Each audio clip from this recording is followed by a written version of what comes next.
What's up, y'all? It's your boy B Major, modern day hope dealer, not dope dealer.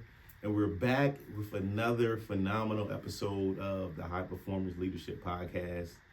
We have a very special guest here, a young woman who now I've been able to witness grow through so many different phases and seasons of life. And she has been doing it beautifully. We're going to be able to get into her upbringing, her journey, some pivots she has made, some adversity she has overcome, some choices that have allowed her to get to where she is today, and get her to where she's going in the future as well. A young woman who has, I want to explain this. This has been growing, and it's beautiful to see. With no further ado, my smoke, my so-so. What's happening? I'm sorry. Yeah, you gotta. Yeah, so my so-so is here.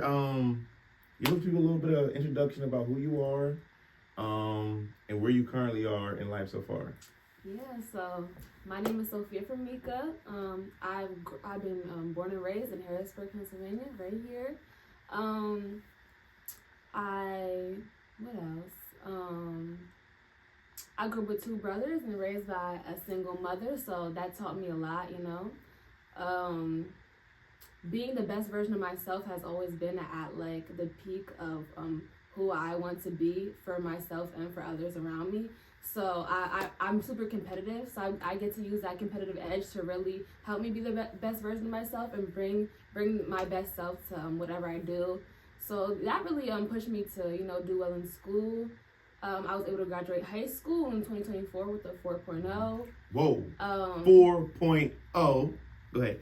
Yeah, but as much as that sounds like it was an easy road, it wasn't. Basketball has been at the forefront of my life, and honestly still is in a different way now. Mm-hmm. But it has always been, you know, the number one thing in my life. And so coming out of high school, I had to make the tough decision.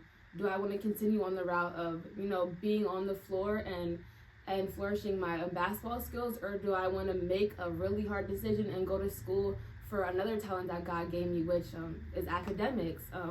So I had to struggle through that and really use all the lessons I've got from the mentors and the amazing people in my life throughout. And yeah, now I'm at Howard University. I'm about to be a junior. I think I'm going to graduate a year early. So junior, senior type of stuff. But I'm at Howard. I studied business management. And yeah, I love it. I want to dive right into the meats and bolts of this. You said you were raised by a single mother. Yes.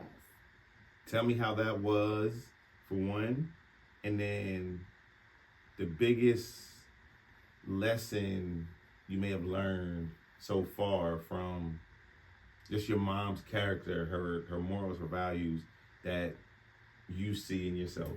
Yeah, so I was raised by a single mother, and I have two brothers. We're all very close in age too, so it wasn't easy for my mom to raise us, but she never wavered. A big thing I learned from her was really strength, because she's not perfect, but she never wavered from that. A lot of things from my childhood that I'm just learning, the struggles that she went through and we went through, I didn't even know, because one thing about my mom is that she was always going to bring strength and make sure that, you know, we lived the best life no matter what was going on or anything like that. And so yeah, I mean, strength would be like the number one thing I really learned from her. Another big thing I learned in growing up in my household is emotional intelligence. Wow. Both of my brothers, they have learning disabilities, and we're all very different. So I'm happy to say that I'm lucky now because I'm able to interact with so many others. But I really learned how to interact with different people. My two brothers are completely opposite people. And so growing up, I was able to learn at a very early age how to interact with so many different types of people. Yeah. And so those are a couple things I would say I learned from my childhood. Just a few. I feel like I learned everything. Yeah. So much. So, competitive nature. Yes. You were a point guard in high school. Yeah. 1,000-point scorer. She was a straight bucket. And then you decided not to go to college to play basketball. Talk a little bit more about that, because I feel like every high school athlete feels like they have to go to college to play basketball or play whatever sport that they're playing when you're a student athlete. Dive a little bit deeper into like the mindset and the switch of that, especially with basketball being so important throughout your life, so early on in your life for so long. Right. That was probably one of the most challenging times in my life, and I gotta say I really had to lean on God and really trust trust what He was telling me.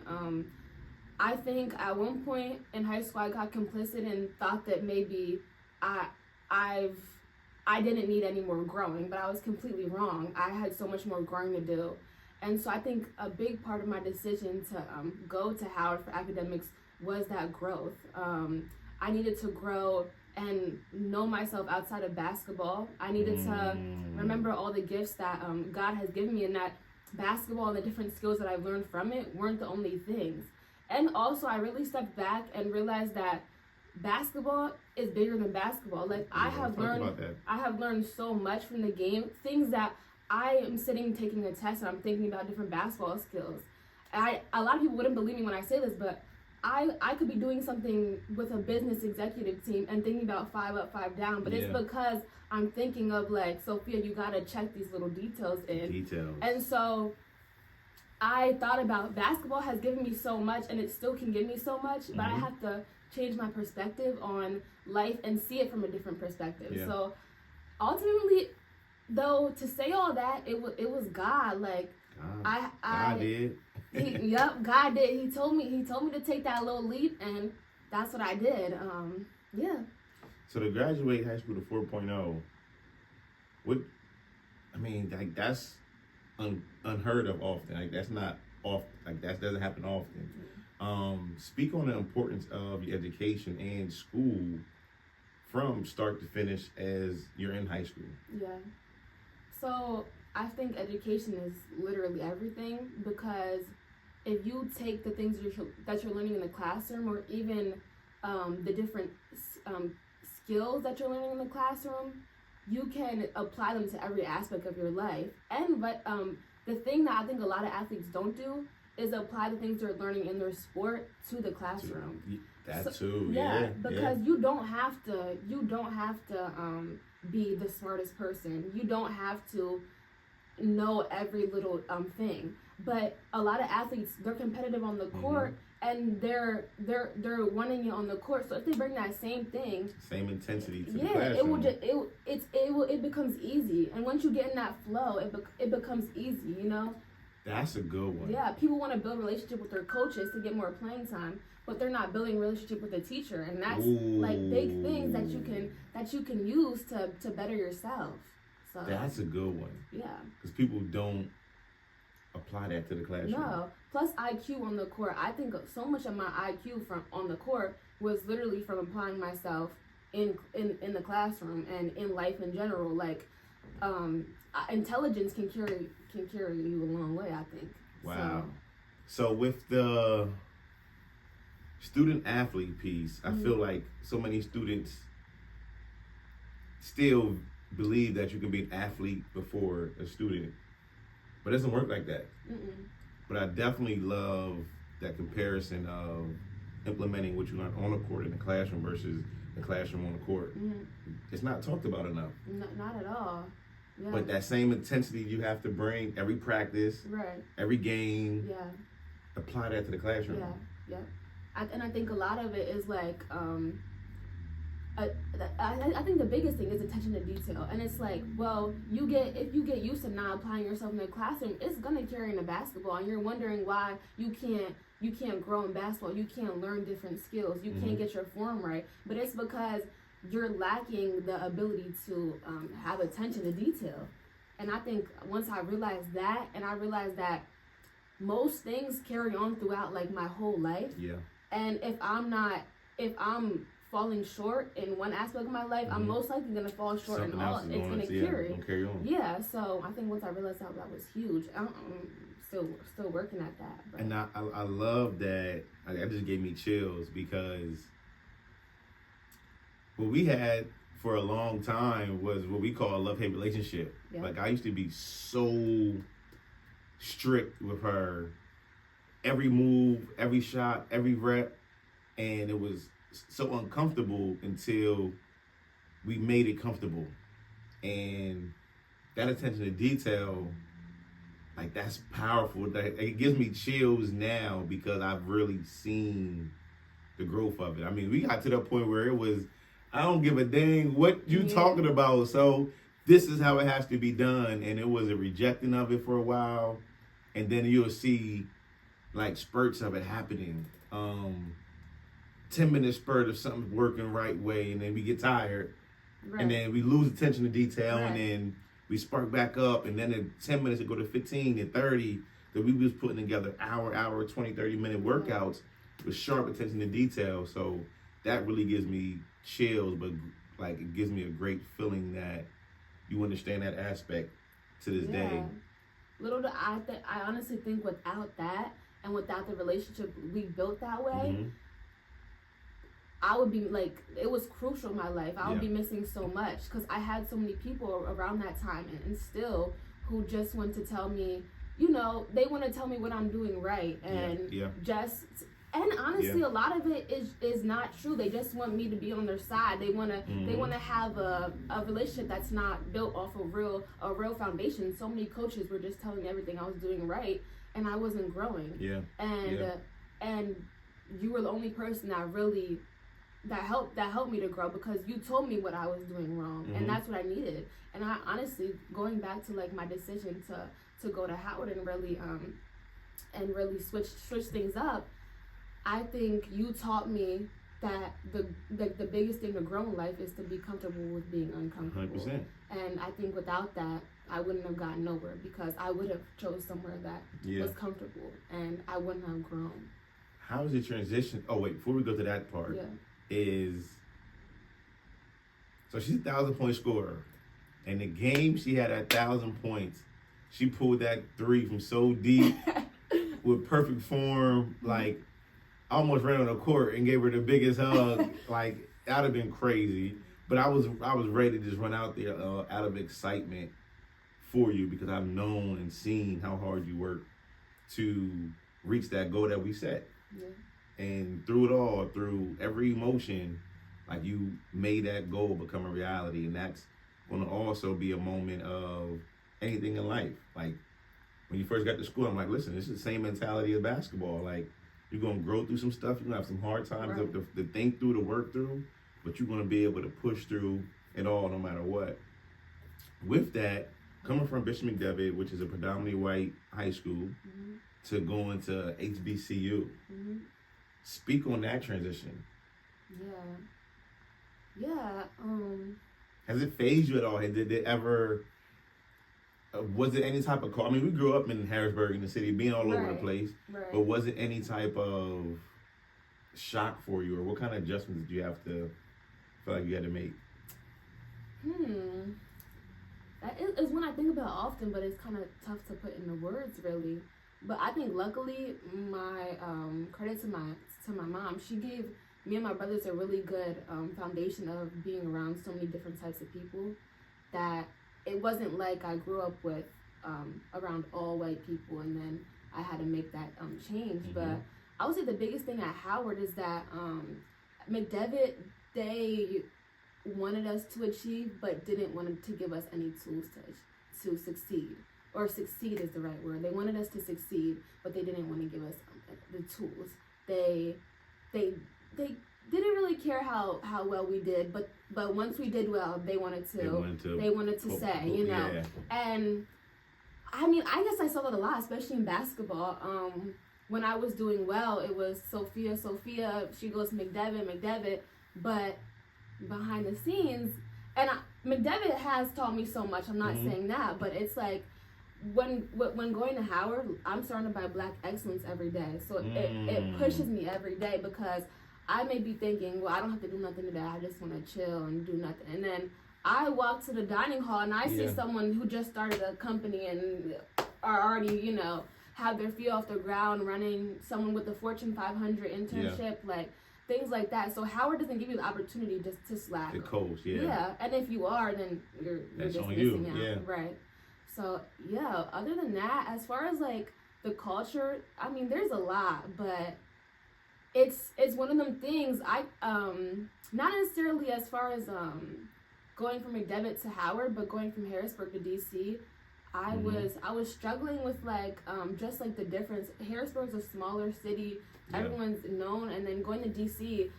But also personally, I'm very I used to be very shy and like independent kind of. I was kind of really dependent on people. So going to DC and being at Howard, you have to be independent and you have to go get it for yourself. I was used to, because I have such a good family and I grew up around a lot of good people. I had a lot of people who would help me out, and like I worked for everything I got, but my family, if I needed something, they were gonna make sure, like they were gonna be there. And so going to Howard, it's like, no, she's speaking up for herself. If she wants something, like closed mouths don't get fed. And so I was really learning that. And that's the great thing about family, is that you had people who allowed you to work, but not like fail. Right. Like I feel like in different cultures, especially in African American culture, it's praised when you have to start from nothing. Right. And like struggle for every single thing. Like it takes you so long to get ahead when you have to like struggle for every single thing. I mean, I get it. It's like, who wants to start from 10 steps behind versus 2 or 3? Right. Nobody never wants to be chasing a dream or a goal and not have a village to rely on. Right. So I'm like, kudos to the family, because like that's important. Like that's a lost art within a lot of different families and demographics, and that needs to be praised more. That yes, you don't got to struggle for every single. You got to work for something. You got to learn gradually to become independent. But at 13, 14 years old, you shouldn't have to be so independent. Right. 15, 16, you shouldn't have to be so independent. But 17, 18, you start to ease into it to where you start to get through that college level, and you learn, okay, I can walk around with my chin up, eyes up, chest out, proud that I accomplished certain things without having to rely on everybody like that. Yeah. What do you tell, not yourself, but what would you tell a current high school guard who's in high school and has, or is it first off, is just unsure what she wants to do next?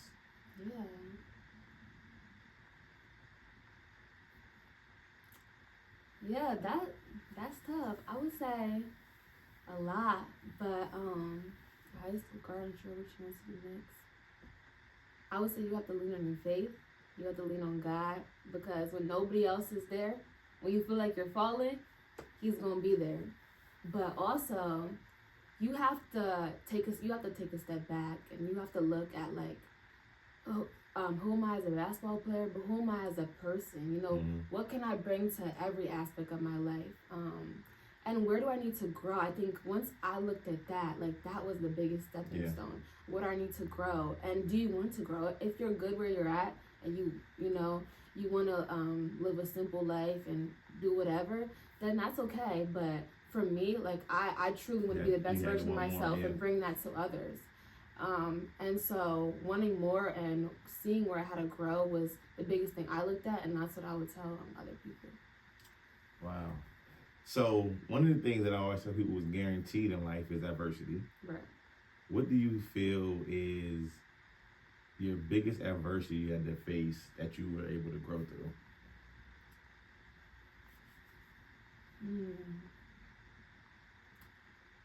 I would say my own lack of confidence was my biggest adversity.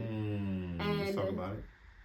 Because I sitting here, instead of going through a big life change that really, or a big life adversity that really altered me, I think I went through so many little things. I constantly was being, as much as I was achieving things and succeeding things, I was also turned down from a lot of things. Not necessarily, I was, since I went to Bishop McDevitt, I went to Catholic school most of my life, I was around a lot of kids who had whatever they wanted, and didn't have to worry about nothing. And I always felt less than, and kind of because I didn't, you know, I had to work with what I had, and I had to grow through things. And so my biggest lack of confidence, I think, or me having a lack of confidence, that was my biggest thing, because I didn't even know. I thought I thought I was fine. Like, I thought, because I told myself I was confident, but you can only lie to yourself so much until you look at yourself. And you can't lie to that person in the mirror forever. Right. And so once I was humble enough, because I'm prideful, and so my pride was too big for me to say, like, no, like, I'm insecure in these areas. Like, I am lacking confidence, and I didn't learn that until pretty much towards the end of high school. Wow. And so having to go through life lacking confidence for so long, it allowed it hindered me from being able to move past things and move over things with strength and like grace. Like every no or every struggle that I had, it affected me way more than it could have if I addressed that lack of confidence at an earlier age. So yeah. So even with the self-confidence, now do you feel like you have self-confidence? Yeah, I have self-confidence, but also I'm a lot more self-aware. Okay. So and not even self-aware, but I guess it would be self-confidence, because where I used to have a lot of anxiety, and I still do, but I used to let that take over my life, and it was because I lacked confidence. So I would be ready to go into an event or go into even as simple as maybe a basketball workout with people I didn't know or something. I would be so nervous, so stressed out. And now I have enough confidence in myself, and just like a sense of like knowing who I am, to walk into a room and I'm like, it's okay to not necessarily belong or be the one everyone knows, but like knowing that I can walk into a room and I can make myself known, and I belong in every room I'm in. I think that's where I've grown. So not that I still don't lack confidence sometimes, because I think that's natural. Like, and part of growing is like sometimes being like a little nervous, a little scared. But like the biggest thing I've been able to do is be able to find it in myself to grow above that, and to every time I'm anxious or I'm scared, I walk right through it. Yeah. Where before I was looking for someone or looking for a way to run away from that anxiety, but now I run right into it. Yeah, and I think that's where I'm able to grow and really not worry about things as much.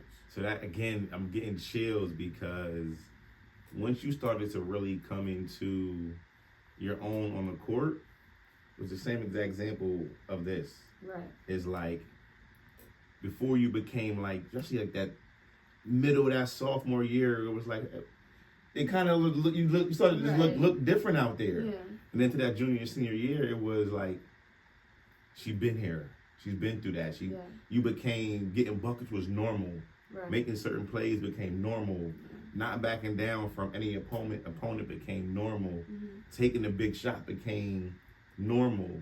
So that stands and says a lot, because it's the same type of self-confidence where you might have lacked it, and it's still, I mean, everybody, like you said, everybody struggles at times with it, but the growth of it is important. Like, I love that you just mentioned that. And I think I realized that, like, life doesn't get easier for anyone. Like, no. you have adversity, but the people who are like thriving, I found that it's not that they're having less issues or less adversity than anyone else, but they're running into it and not running away from it. And so once I figured that out, I think that was key. Like, my life isn't gonna get easier. I'm not gonna just stop having. I'm probably gonna have more. The more you grow, the more issues and problems you run into. 100%. But if I can control what I can control and let everything else go the way God plans it to go, then that's all I can control. Like, and I have to do that. Jeez. So, as you're training for your own triumph right now, what do you believe are your top 3 personal characteristics about yourself? Yeah, I've been asked that in a few interviews recently. Really? I'm trying to remember what some of the One, I really think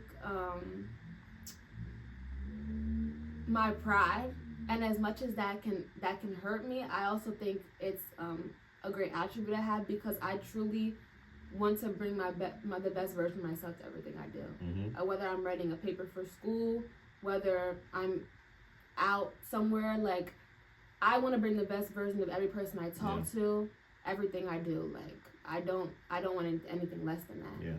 And I won't go for anything less than that. Mm-hmm. And so I think that can carry me a long way. I think I kind of guess I would call it like emotional intelligence, but I think I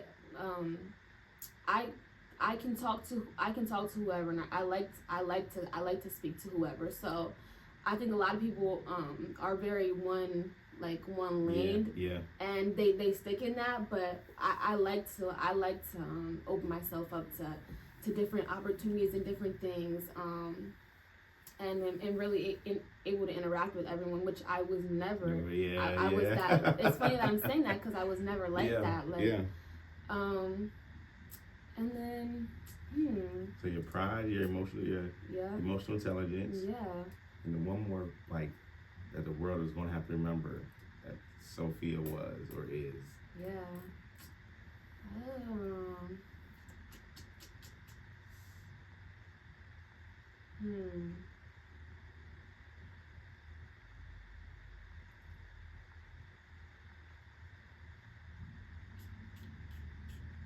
One more that people will say, you know what? That's what I got from her. That's what she represents. Which is also something that you know that you possess. Right. Pride, emotional intelligence, and one more characteristic that represents who you are. Yeah.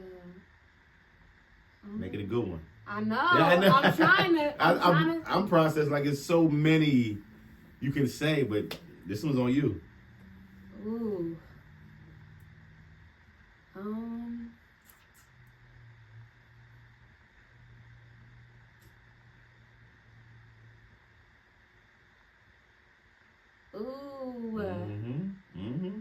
I ain't saving you on this one. You got to speak on this one. This is a part of your own legacy here. Because there's so many options you can go with. Yeah. Your pride, of course, represents how you carry it, what you stand for. Your emotional intelligence is your awareness. It's what you see, what you believe, what you know. Right. And then one more. That is tough. Just because I'm trying to think of something that really encapsulates me as a whole.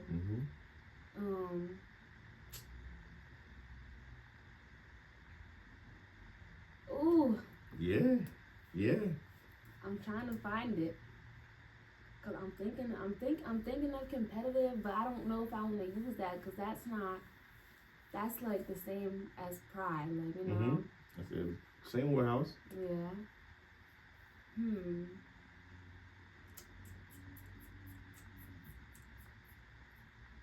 Yeah, that's about the same warehouse. That pride and competitive nature and work ethic, that kind of all is in that same alignment. That might be. As much as work ethic is, or no, I don't want to use that either. Dang it. And pride, emotional intelligence, those are two bangers right there. Those are two bangers. And there's so much to impact in both of them. We need one more. I'm gonna take a page out of your book. I'm gonna say my preparation. Got that. My preparation. Yeah. I do not go into anything, and I don't believe in going into anything unprepared. Now, some things come at you when you're unprepared. Yeah. But I think if you wake up and you prepare yourself every day, then what's the phrase? If you stay ready, you don't gotta get ready. You gotta get ready. So one of the things I like to do is I like to stay ready, and I feel every opportunity that I get, I like to make the most of it. Yeah. And so I'm gonna prepare. If there's an interview, whether I get the job or get the opportunity, if there's an interview, I'm gonna be prepared. If I'm meeting with somebody, I'm gonna make sure I know something about them, what's going on. And you're giving your best presentation, your best version of yourself. Right. With that preparation. And again, like you said, you're never going to be prepared for everything, but if you're already attacking things prepared, you can receive and make adjustments versus like being shocked Right. at the spur of the moment without preparation. Mm-hmm. So as we come to a close, finishing up at Howard, Yes. business major, Yes.